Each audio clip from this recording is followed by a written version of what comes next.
So in anticipation for the 2026 Oscar ceremony, I watched every single film nominated for Best Picture in this year's edition, and I'm going to give my opinion of them as well as rank them.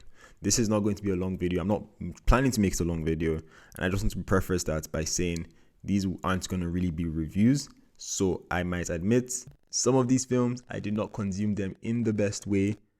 But let's just start with my least favorite film, which was Sentimental Value. And this is a film that if it did not get this Oscar nomination, I never in my life would have watched it. And there's a reason for that, because it's simply not for me. Like, at the end of the day, I feel everybody has their preference. But I always thought a film like this could still be good no matter what. Like, even if you don't really mess with the genre or whatnot.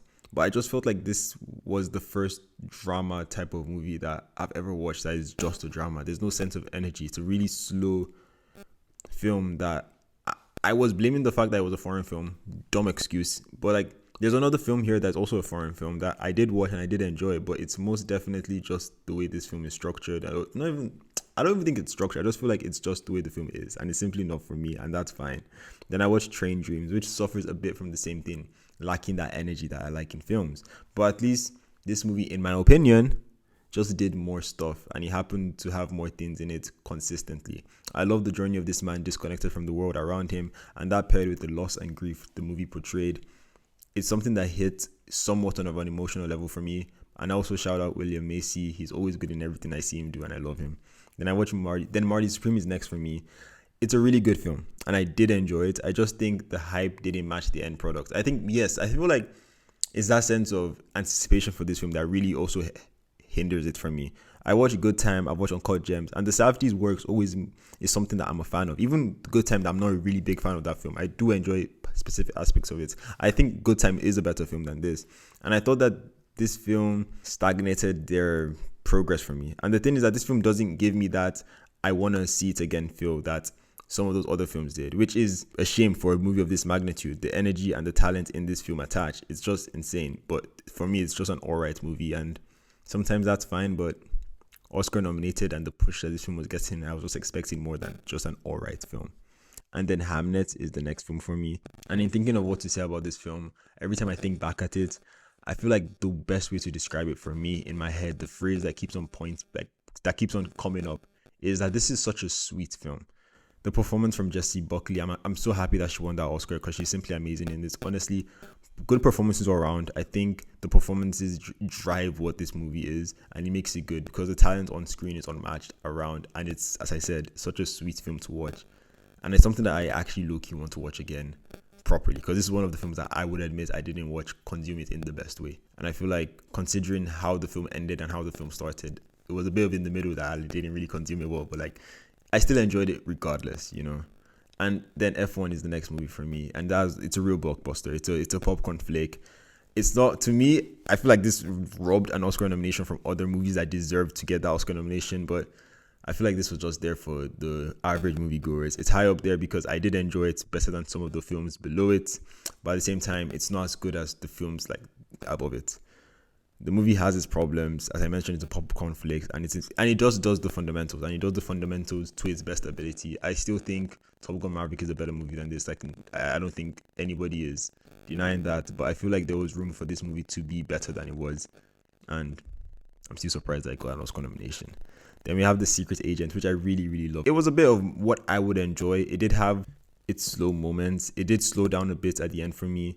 But at the start of this film, I was locked in, seeing how this guy is battling the corruption in his town and everything, as well as just the human side of it there. And this is the second Brazilian film I have ever watched, and to me, it's not as good as the first, which is City of God, but I don't really go into that comparison. But it just makes me want to open my horizons more and see more Brazilian films, or even South American films in general, because this is a really, really good film that I did enjoy, and something that low-key I might watch again sometime. And then Frankenstein is the next film in my list. I think, considering the source material, I'm an avid sayer of the fact that I do not really like the Frankenstein story, but I think this was an okay spin on that story. As a spectacle, some moments in this film, it's good to see and witness the skill and immersion that this film pulls off, man and monster, and it has this gothic feel. I mean, it's Guillermo del Toro, that's his whole deal, but as the trend goes, everything above it just resonated with me more, because I feel like just the Frankenstein story, as I said, I'm not really a big fan of it.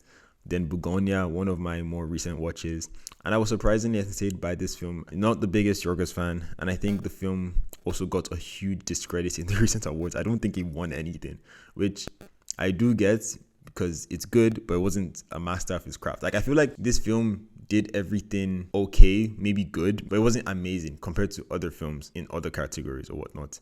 But I still think Jesse Plemons could have gotten a nomination at least for best, I don't know, supporting or lead, whatever.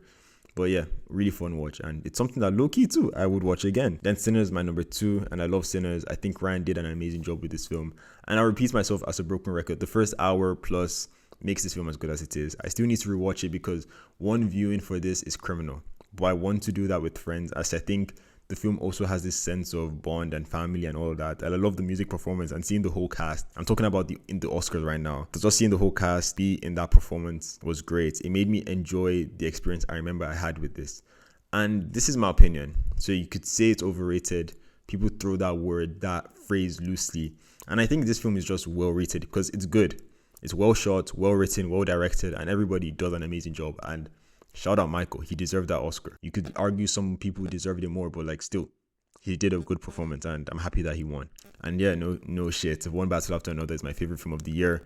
It was mad because I went into this film completely blind and it just caught me completely off guard. And no surprises why I love it. This film has that energy that in movies that I love. I think as well as the whole team behind this, they're doing a great, amazing job. It's a very well performance-driven film. Sean Penn winning the Oscar and people saying it's not fair and all of that. It's not his fault. He did such an amazing performance. Like, I look at the competitors that were with him and let's be honest, he ran laps around each and every one of them, including Benicio del Toro, who was also really great in this film.